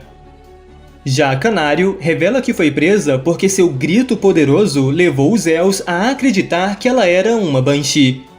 Ouvindo isso, Oliver pergunta se o grito dela poderia destruir as paredes, no que ela diz que sim. Mas ela não consegue controlar totalmente seus poderes e provavelmente desmoronaria o castelo em cima deles. Porém, Oliver tem uma ideia. Ele sugere que poderia ensiná-la a apontar seu grito, melhorar sua pontaria e assim ela poderia libertar os dois. Ao mesmo tempo, vemos o exército das Amazonas e o exército do Reino das Tempestades marchando para a Floresta Hobb, onde a Harley Quinn e a General Waller já estão esperando por eles. Elas tentam negociar uma solução pacífica, afinal, a maioria das guerras terminam com muitas pessoas inocentes mortas. A Harley tenta usar de diplomacia, mas a Rainha Anissa insiste que só vai ficar satisfeita se os Els se entregarem, o que a Waller logicamente recusa.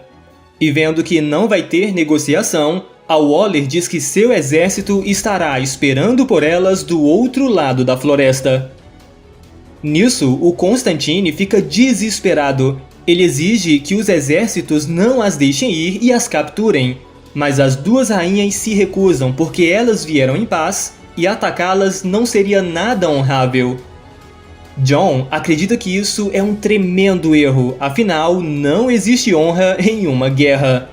Ele próprio tenta usar seus poderes para acabar com elas, mas de repente a floresta ganha vida. As videiras irrompem do chão e passam a atacar os exércitos. E claro que se trata da Era Venenosa. A Waller agradece muito pela ajuda prestada, mas a Era deixa claro que não está fazendo isso pelos Els, mas sim pela Harley. Dessa forma, ela ganha tempo para Harley e a Waller irem embora, enquanto Era sozinha batalha contra 2 exércitos. Claro que os exércitos resistem, mas estão perdendo muito tempo aqui, até que o Coringa Lanterna Verde, que está voando acima, vê a Era controlando as plantas e não tem dúvidas. Ele desce a toda velocidade, acertando um mega soco na Era que imediatamente a derruba e a deixa inconsciente. O Constantine agradece pela ajuda, mas o Coringa apenas diz para eles continuarem marchando e tomarem o Castelo dos Els. Daí cortamos para o Castelo dos Els, onde a Harley e a Waller relatam que a diplomacia falhou, mas seu exército está pronto para defender o reino, dispostos até morrer se necessário. No entanto, para a surpresa da Waller, a Rainha Lara simplesmente ordena que ela retire seu exército. Afinal, que tipo de líder ela seria se deixasse seu próprio povo morrer por ela?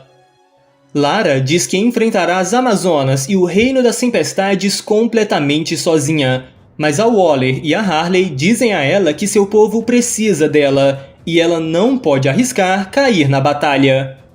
Nesse momento, o Jimmy Olsen aparece e anuncia que os invasores já atravessaram a floresta, e relutantemente a Rainha Lara dá ordem para todos se prepararem para a batalha.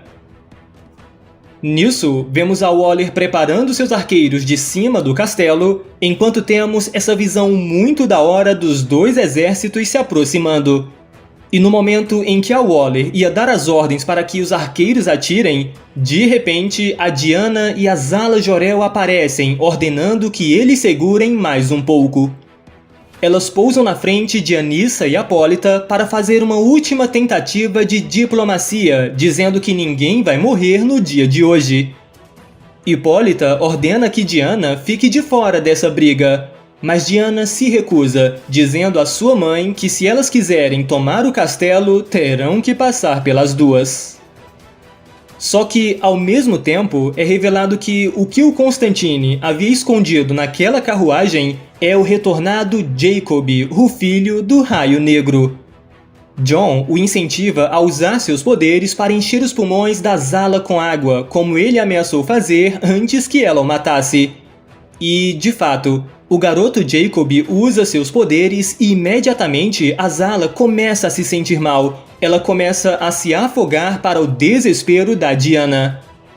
Mas essa cena aterradora faz o jovem Jacob começar a vacilar. Ele não quer matar ninguém, na verdade, ele só quer que as mortes parem. Mas Jon continua incentivando sua vingança. Diana implora a Hipólita para fazer quem está matando a Zala parar esse ato. Mas a Rainha das Amazonas, além de não saber quem está fazendo isso, também parece não querer que pare. Contudo, é nesse momento que a Rainha Lara voa do céu e pousa bem no meio do confronto. O impacto faz todos voarem junto com as carruagens, o que quebra o controle do Jacob, salvando assim a vida de Zala. A Rainha Hipólita imediatamente coloca a mão na sua espada e diz a Lara para ela se render, até porque as Amazonas já capturaram seu filho Kal-El, algo que era desconhecido pela Rainha Nyssa. Hipólita dá sua palavra de que se a Lara se render, todo o seu povo será poupado e ela e Zala serão levadas até a Ilha das Amazonas pacificamente. A Lara pergunta mais uma vez se realmente ninguém irá morrer, no que a Hipólita dá sua palavra e estende a mão. E quando a Rainha Lara aperta a mão da Hipólita, ela pergunta qual é a graça disso. Sim, galera, para a surpresa de todos, a Lara simplesmente usa sua visão de calor para matar a Hipólita a partindo ao meio. Nessa cena, podemos ver o choque da Zala, mas o desespero maior fica com a Diana vendo sua própria mãe morrer. E se a guerra entre os reinos já estava bem perto de acontecer, depois desse empurrão não tem mais volta.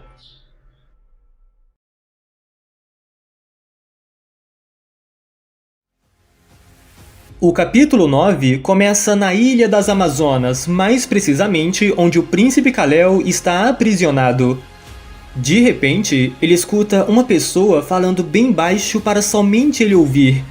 Ela diz para ele não fazer nenhum barulho enquanto se aproxima e o liberta de sua cela.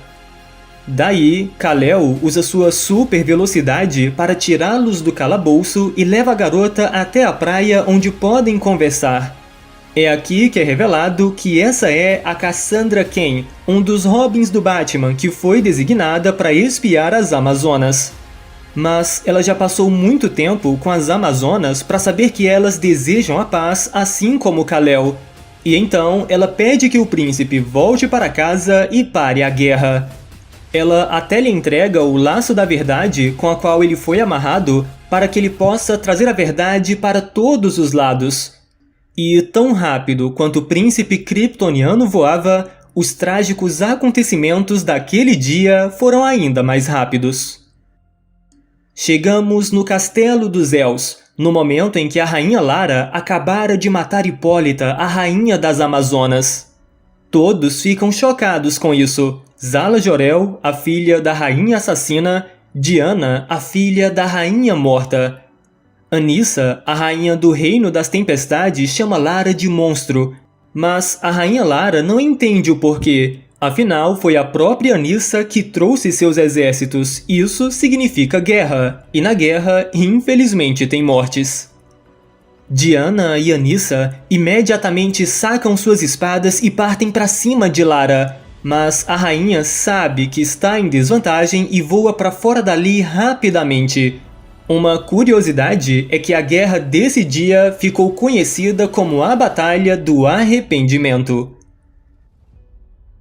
Ao mesmo tempo, Kal-El se aproximava do campo de batalha quando dá de cara com sua mãe.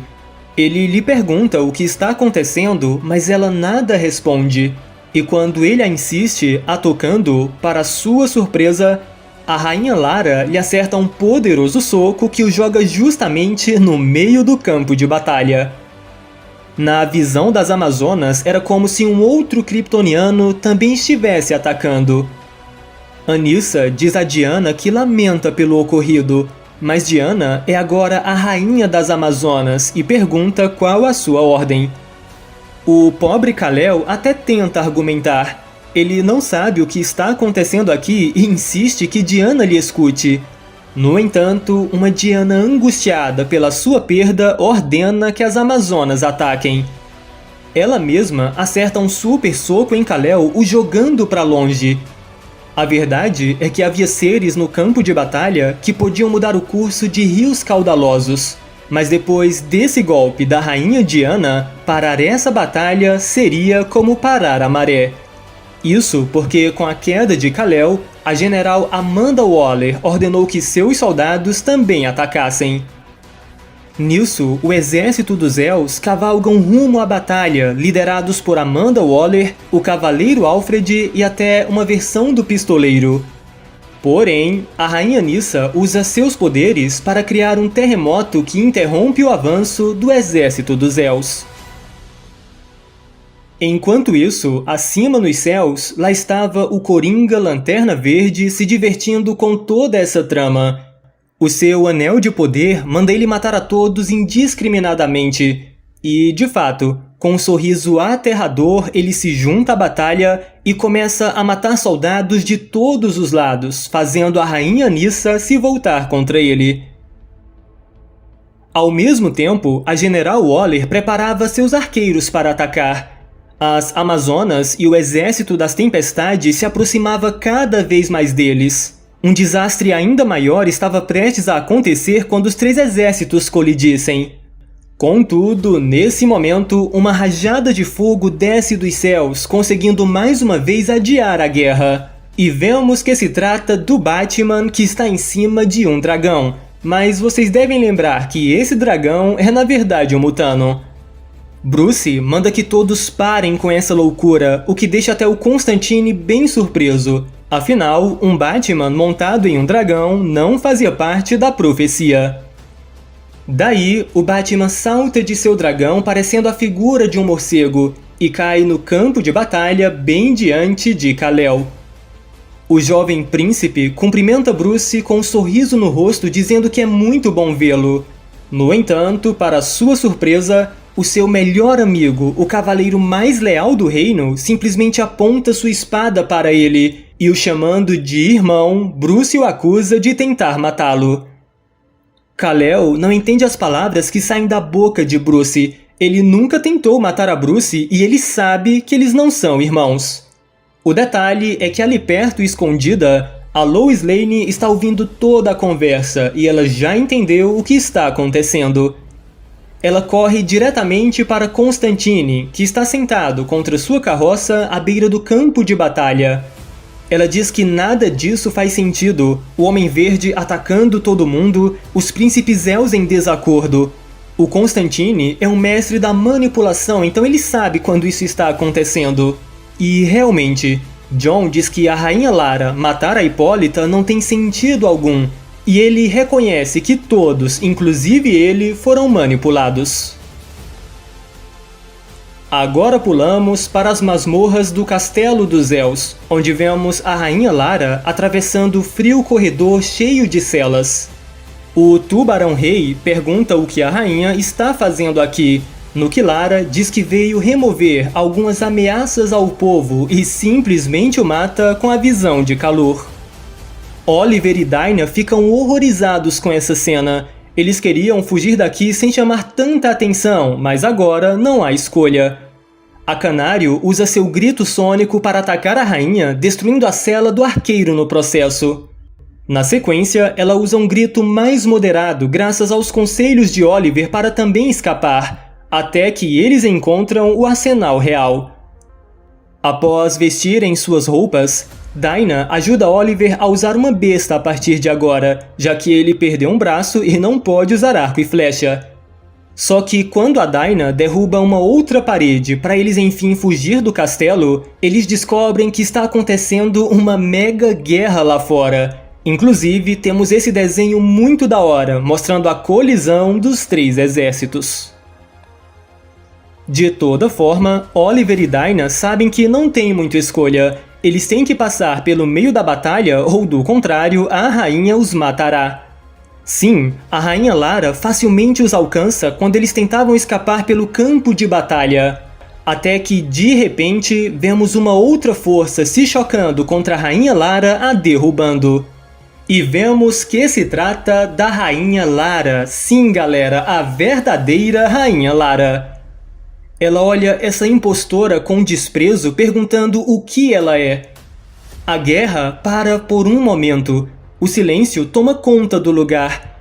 As pessoas olham em choque para as 2 Laras, e o anel de poder do Coringa manda ele fugir dali. Alfred, o cavaleiro, com toda a sua experiência, grita para usarem fogo contra essa Lara impostora, o que deixa todos sem reação. O único que está pronto para agir é o Oliver Queen, que rapidamente ateia fogo em sua flecha de besta e atira bem no peito da Lara impostora. Nisso, essa Lara explode em chamas. Ela sente bastante dor e passa a se retorcer e sua verdadeira aparência começa a se mostrar. Enquanto ela remove a flecha, a profecia do início da história é recitada. Fala sobre seres que vieram de outro lugar, que parecem conosco, mas que na verdade são monstros. E é quando vemos que essa Lara impostora é na verdade um marciano branco. O que acaba confirmando que todas as ações maldosas dos Els ao longo da série, como o assassinato do filho do Rei Jefferson, do próprio Rei Jefferson e dos Cavaleiros Metálicos e o quase assassinato de Bruce, são obras dos marcianos brancos que assumiram as formas dos Els. Imediatamente, o marciano tenta fugir do local, mas é perseguido de perto por Kal-El e por Zala, sua irmã. E quando eles estão bem perto de pegá-lo, o Marciano Branco simplesmente desaparece, usando o poder de invisibilidade provavelmente, e por um momento consegue se safar. Nesse ponto, Alfred, que está do lado de Bruce, começa a pedir desculpas dizendo que não sabia que eles estavam na Terra. Bruce pergunta do que ele está falando, no que Alfred diz que todos sabem que ele é o último sobrevivente de uma guerra. O que poucos, ou talvez ninguém sabe, é que essa guerra a qual ele sobreviveu não foi na Terra. E é quando é revelado que esse Alfred Cavaleiro, que temos acompanhado desde o início da história, é na verdade um Marciano Verde, o caçador de Marte dessa realidade. Todos, inclusive Bruce, ficam chocados com essa revelação. A General Waller já ia sacar sua espada, mas foi impedida pela Rainha Lara.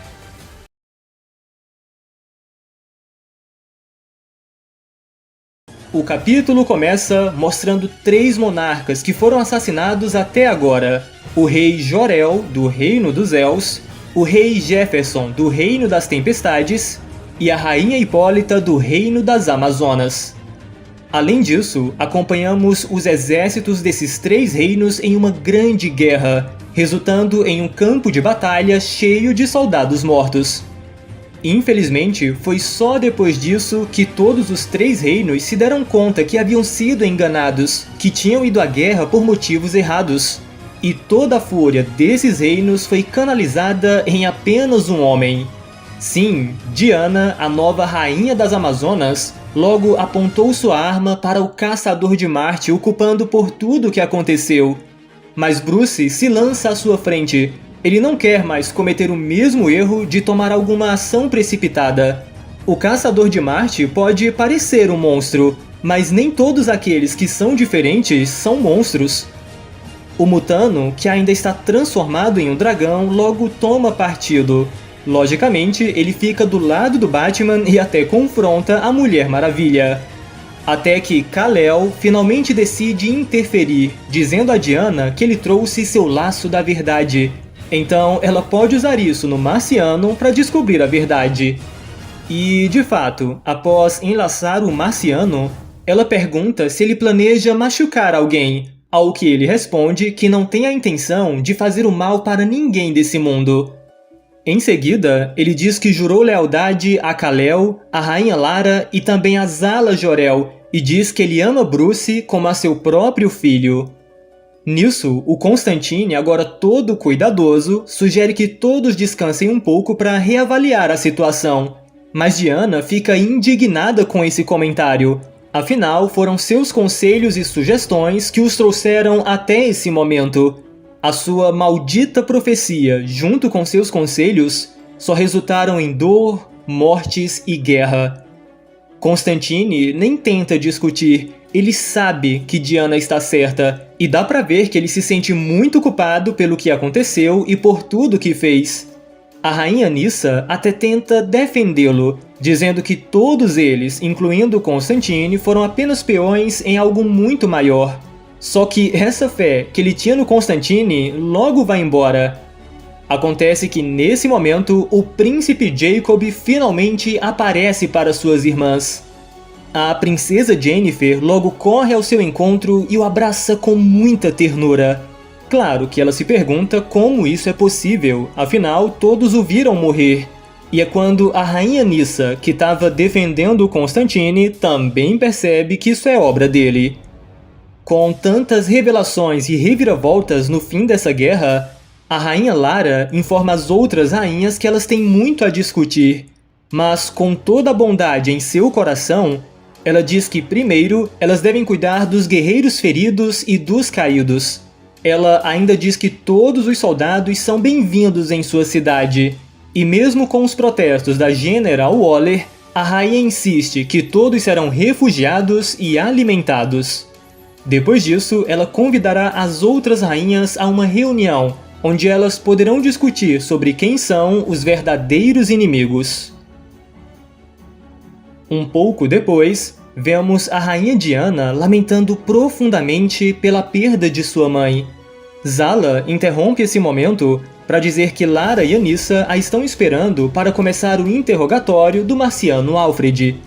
Inclusive, quando Zala chama Diana de Majestade, vemos Diana chorar ainda mais, porque esse não é o momento para títulos. O que a Diana precisa é de seu apoio. Daí, com a chegada de Diana, as três rainhas finalmente estão reunidas e prontas para interrogar o Alfred, lembrando que ele não pode romper o laço, e por conta do laço ele também nem pode usar seus poderes. Diana faz a primeira pergunta: qual é o verdadeiro nome do marciano? No que ele responde, John Jones. Então o interrogatório é interrompido pela Arlequina, que avisa que outra pessoa deseja se unir a essa conversa, e vemos que se trata da Era Venenosa. Tipo, já que o planeta está em perigo, então ela veio como representante não de reinos, mas da Terra. Dessa forma, 4 rainhas interrogaram um alienígena.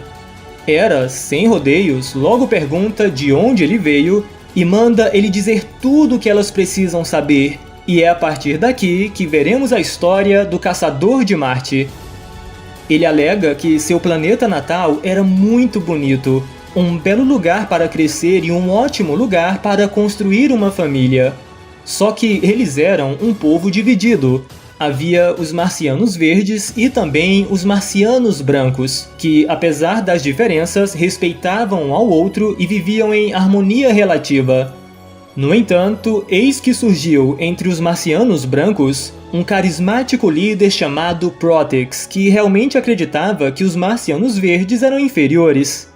Por causa desse pensamento, ele rapidamente transformou a paz em guerra. Ele uniu os marcianos brancos com medo e ódio, e eles começaram a escravizar os marcianos verdes. Claro que os verdes não se sujeitaram à escravidão, o que resultou em uma guerra civil. E apesar dos marcianos verdes não serem tão ferozes nem tão habilidosos em combate como os brancos, eles eram mais inteligentes, criando armas com um terrível poder destrutivo. E no final, todo o planeta ficou marcado. A guerra não deixou mais nada pelo que lutar. Muitas vidas foram tiradas de ambos os lados, mas ainda assim, Protex continuou com a matança, decidindo que já não podia domar os marcianos verdes, então todos seriam completamente exterminados. Sendo caçados, os marcianos verdes se esconderam abaixo da superfície, e durante meses as crianças foram forçadas a existir na escuridão. Certo dia, a mãe do filho de John apareceu no esconderijo. O detalhe é que ela já havia morrido. Ou seja, não era realmente ela. Na verdade, era Protex, que apareceu com outros marcianos brancos e mataram o filho de John. Nesse ponto, todos os marcianos verdes foram completamente aniquilados, restando apenas John como o último sobrevivente. Daí, ele enterrou seu filho nas ruínas de seu antigo paraíso, deixou seu mundo natal, que agora era um deserto vermelho, e veio para a Terra. Ele ainda revela que os antigos reis Thomas e Martha Wayne sabiam o que ele era, mas pediram para ele guardar segredo porque havia uma profecia sobre alienígenas tomando o mundo que incluía a referência de um homem verde.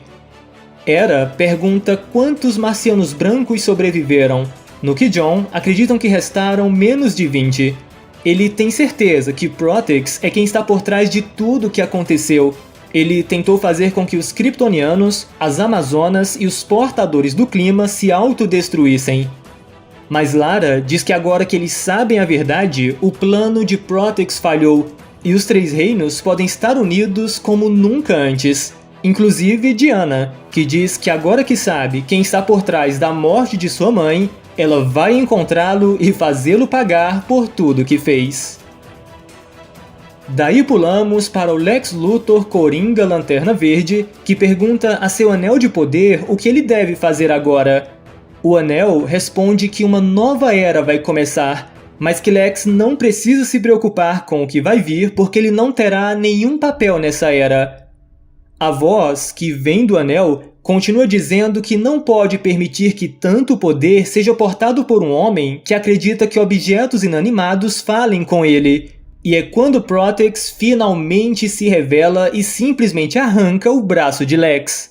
Tipo, já que sua presença agora é conhecida, ele não precisa mais de um Lex Coringa Lanterna Verde para fazer o seu trabalho sujo. Lex foi apenas uma ferramenta para Protex, que aparentemente o mata e pega o Anel de Poder do Lanterna Verde para si.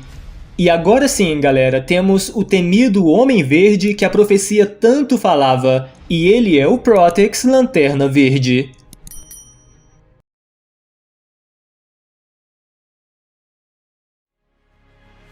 O capítulo começa no Reino dos Els, onde o John Constantine, a Harley Quinn e a Lois Lane conversam sobre tudo o que aconteceu. Todos reconhecem que falharam com seus reis, que foram manipulados como peças de um tabuleiro, mas que agora eles podem usar todas as informações que eles têm para bolar um plano e destruir os verdadeiros inimigos. Daí pulamos para um dos momentos mais aguardados dessa HQ. Kal-El e Bruce finalmente têm uma conversa sincera e Kal-El tem a confirmação de que Bruce é seu irmão. Bruce até diz a Kal-El que entende que isso deve ser difícil de processar, ele até pede desculpas por isso. Mas Kal-El simplesmente anda na direção de Bruce e o abraça, dizendo que sempre pensou nele como um irmão e não poderia estar mais feliz em saber que isso é verdade. Aí Kal-El começa a perguntar se ele tem visão de calor, se ele pode voar, mas isso também leva a uma nova dúvida. Se Bruce possui uma pele impenetrável assim como ele, como é que o marciano que se passou por Kal-El foi capaz de machucá-lo? É aqui que Bruce lhe explica que Alfred e ele encontraram um fragmento de um cristal verde que rouba seus poderes, os deixando fracos. E mais, eles encontraram só um fragmento, acreditando que o resto do meteoro que pode matá-los está com os marcianos brancos. E, bom, ele tem toda a razão. Escondidos em alguma caverna, os marcianos brancos estão em posse de muita kryptonita. Eles até estão esculpindo e criando muitas armas de kryptonita, com Protex, o líder deles, garantindo que com isso eles irão vencer a guerra. Nisso, aquele marciano branco que estava se passando pela Rainha Lara avisa a Protex que ele viu um marciano verde no campo de batalha. Protex logo entende que J'onn J'onzz está na Terra, do lado dos humanos, e que vai contar a eles qual é a fraqueza dos marcianos, portanto, ele pretende silenciá-lo. E, de fato, imediatamente ele voa até o Castelo dos Els, porque, para quem não lembra, J'onn J'onzz está preso em uma cela, amarrado com o laço da verdade que o impede de usar seus poderes. Daí Protex começa a fazer aquele discurso de vilão, dizendo que John sempre toma decisões erradas e que aqui eles podem ser o que eles quiserem, até mesmo lendas. Na sequência, ele apresenta o Anel de Poder que está em sua posse e se despede de John, o último de sua raça. Ele cria um construto de alguma coisa que começa a sufocar o Caçador de Marte.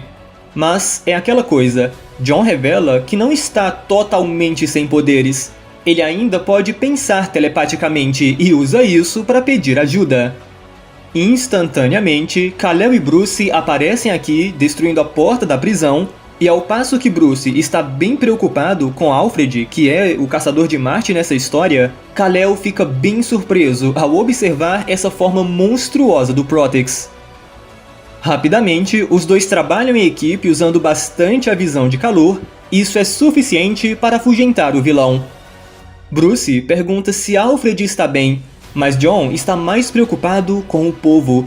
Ele sabe que Protex irá retornar e os orienta a reforçarem as defesas do reino. Bom, seguindo o conselho do Caçador de Marte, as rainhas montaram várias defesas para manter os marcianos afastados. A Rainha Lara ordenou que todos andassem com tochas e mantivessem velas acesas em todos os cômodos. Era Venenosa, a Rainha das Florestas, providenciou uma grande quantidade de madeira e então enormes fogueiras foram construídas para proteger os exércitos. E a Rainha Diana e Zala Jorel cavaram um fosso ao redor do castelo. Logicamente, esse não seria um fosso de água. Elas criaram um fosso de fogo que iria proteger o castelo durante a noite. À medida que essas defesas são montadas, Bruce conversa com o Caçador de Marte perguntando se isso é o suficiente, no que John responde que os marcianos brancos são covardes e não ousariam enfrentar tais defesas. O problema é que eles não podem manter o fogo aceso para sempre e eventualmente eles terão que lutar. Ao ouvir isso, Bruce remove a corda que prendia John, até porque as rainhas decidiram confiar nele. Aproveitando essa ocasião, John pede desculpas a Bruce por enganá-lo por tanto tempo e diz que não espera perdão, mas Bruce pede para que John leia sua mente. E, bom, assim que ele faz isso, ele observa que embora Bruce esteja magoado, ele ainda o ama. Bruce até sente muito que John sentia que precisava esconder quem ele era, sabendo que Bruce o veria como um monstro. Mas a verdade é que desde o momento que seus pais morreram, foi o Caçador de Marte quem sempre esteve ao seu lado. Ele é muito grato por isso e sempre o amará. Bruce também percebe que estava errado e não julgará mais as pessoas por sua aparência ou habilidades incomuns. Por isso, ele e Kal-El descem para as masmorras para fazer a coisa certa. Eles pegam a chave das prisões com a Harley Quinn e Bruce faz um discurso para todos os presos. Ele diz que descobriu que os verdadeiros inimigos não estão aqui na masmorra. Eles estão lá fora, planejando roubar esse mundo e escravizar a todos. Ele até se desculpa por suas ações, por ter aprisionado pessoas somente por elas terem poderes, e essas serão libertadas. Já pessoas que realmente cometeram crimes, como Victor Zsasz, logicamente ainda continuarão na prisão. Uma cena bem emblemática aqui é do Kal-El confrontando o Oliver Queen, que foi quem matou seu pai. No entanto, Kal-El sabe que Oliver só foi usado, e ele o perdoa pelo acontecido, o libertando da prisão. No que Oliver é obrigado a reconhecer que Kal-El não é um monstro como ele pensava. Entretanto, alguém não gostou dessas ações de Bruce e Kal-El. A general Amanda Waller corre rapidamente até a sala do trono e reclama que Bruce está libertando os prisioneiros. Para a sua surpresa, a rainha Lara diz a ela que Bruce o fez com sua permissão, pois ela e Jor-El sempre considerou aprisionar aquelas pessoas como algo imoral. A Waller diz que eles não podem libertar pessoas perigosas enquanto houver exércitos inimigos acampados em seu reino, mas Lara responde que as Amazonas e o Reino das Tempestades não são inimigos. Só que a Waller não consegue ver dessa forma, afinal, muitos de seus soldados morreram nas mãos dessas pessoas nessa mesma manhã. A Harley pergunta se a Waller quer continuar a guerra até que todos sejam destruídos. Mas Lara intervém, dizendo que não vai permitir que isso aconteça e que ela acredita que eles devem se unir para lutar contra os invasores. A Waller acredita que a rainha está cometendo um grande erro, e a Harley diz que a opinião da Waller na verdade não importa. Por fim, depois de muita discussão, Lara entende a dor de Waller. Ela sabe que ela está sofrendo, mas insiste que uma aliança é sua melhor chance, no que a Waller diz que como sempre vai apoiar a decisão da rainha, mas sai com a cara de poucos amigos. Um pouco mais tarde naquela noite, Lara leva Kal-El e Zala secretamente para um outro lugar, um lugar onde está escondida a nave que os trouxe à Terra. Daí ela usa um cristal na nave para compartilhar do conhecimento kryptoniano com seus 2 filhos. Através desse conhecimento, eles encontram um plano para criar uma arma que eles podem usar contra os marcianos. E, de fato, após muito trabalho árduo, vemos que eles construíram o projetor da Zona Fantasma, uma ferramenta que eles podem usar para banir os marcianos para uma prisão em outra dimensão. Enquanto isso, a General Waller tomou uma decisão bem arriscada. Ela e seu melhor arqueiro, uma versão do pistoleiro, simplesmente cavalgam até o esconderijo dos marcianos. A Waller se dirige a Protex dizendo que ele colocou seu povo em perigo. No entanto, aqui há uma grande revelação. A Waller já estava ciente dos marcianos há bastante tempo. Na verdade, ela fez um acordo com eles para garantir a segurança do Reino dos Els. Agora, ela diz a Protex que criará outra oportunidade para ele e eles terão sucesso, mas apenas se ele seguir as suas instruções daqui em diante.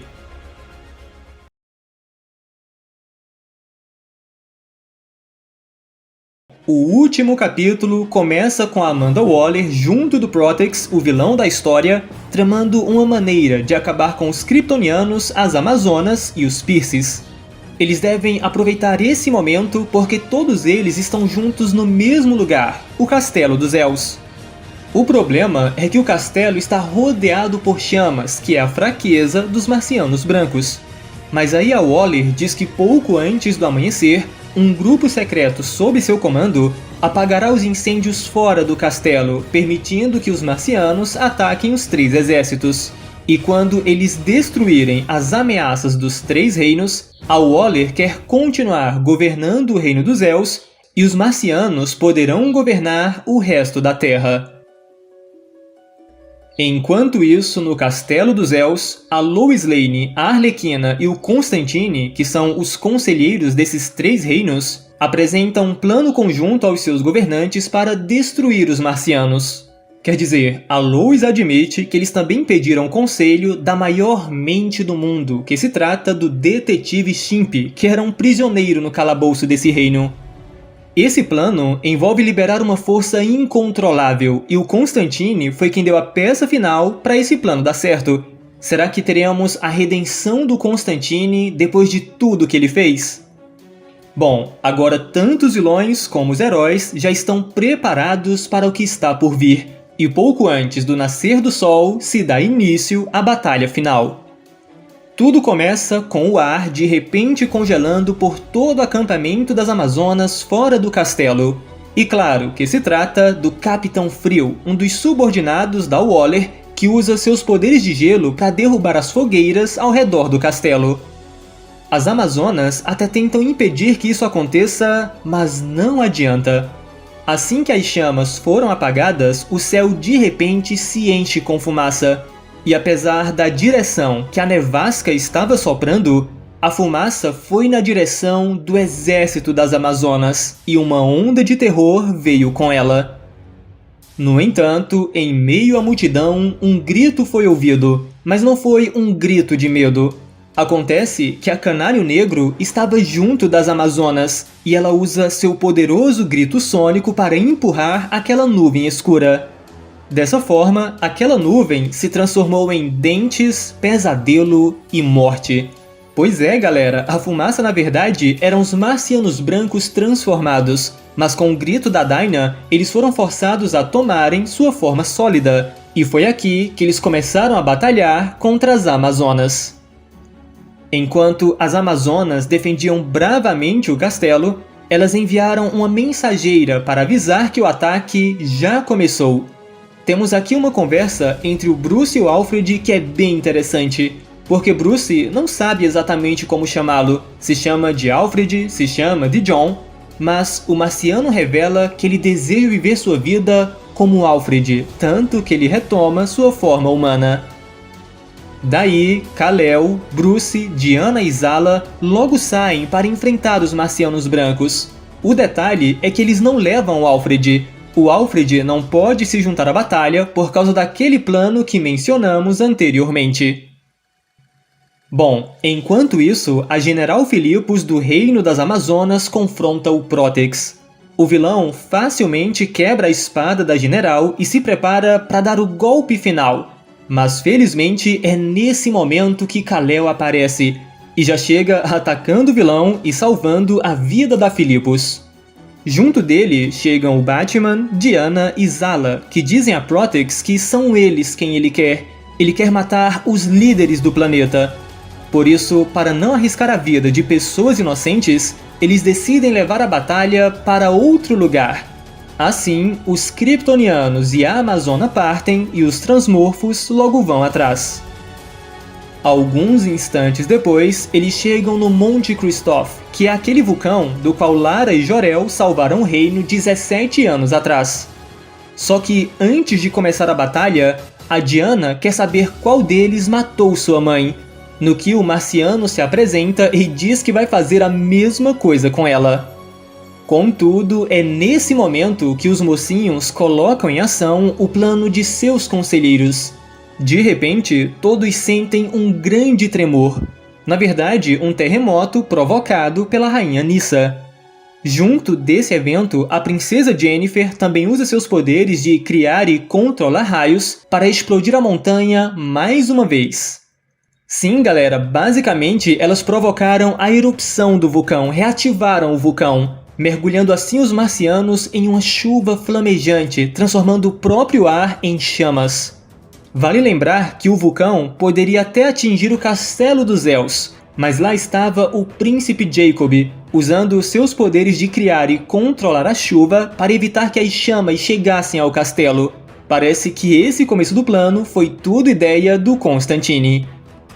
Em seguida, vamos para o plano da Arlequina, que envolve encharcar os guerreiros mais poderosos com piche e depois atear fogo em todos eles. Sim, galera, vemos aqui o Kal-El, o Batman, a Diana e a própria Zala, todos rodeados de chamas para ganhar uma certa vantagem na luta contra os marcianos. Apenas a mente distorcida da Queen poderia criar esse tipo de plano. E, bom, esse plano dá muito certo. Eles facilmente começam a queimar seus inimigos enquanto são poderosos demais para se queimarem. Protix podia ser muito poderoso, podia ter o poder de uma lanterna verde, mas ele subestimou a força dos heróis e o desprezo que eles sentiam por ele. Tanto que o Batman dá uma baita surra nele e facilmente o derrota. No meio da batalha, a Diana encontra aquele marciano que se vangloriou alegremente de ter tirado a vida de sua mãe. O marciano até tenta lutar contra Diana, mas não tem jeito. Em chamas, não tem como Diana perder. Ela desfere mais um golpe no vilão e pergunta seu nome, no que o marciano responde Grass. Então Diana revela que esse nome ficará para a história como um lembrete para qualquer um que machucar uma rainha. E dito isso, ela simplesmente o mata, vingando sua mãe. A verdade é que a Diana tá tão enfurecida que ela quer matar todos os marcianos, principalmente o Protix. Mas aí a Zala pede que ela não mate os poucos marcianos sobreviventes, pois eles já estão derrotados. E, de fato, nesse momento surge a Rainha Lara, que concorda com sua filha Zala. Já houve morte e vingança o bastante. Eles não podem eliminar toda uma raça por mais malvado que seu líder seja. Ouvindo isso, Protix vem com aquele papo que a rainha é fraca por não matá-los. Mas Kal-El, como sempre, responde que piedade nunca será fraqueza, embora ele não fique surpreso que um covarde como Protix não entenda isso. De toda forma, a Rainha Lara bane todos os marcianos brancos para a Zona Fantasma por seus crimes contra a Terra. E nesse ponto, todos pensavam que era o fim, que tinham vencido, mas a verdade é que havia mais uma perda para acontecer. De volta ao castelo, vemos a Waller e o pistoleiro retornando com seus planos frustrados. Eles passam por Alfred, que precisava ficar para trás porque a lava também o teria matado. Aí o Alfred começa a conversar com a Waller.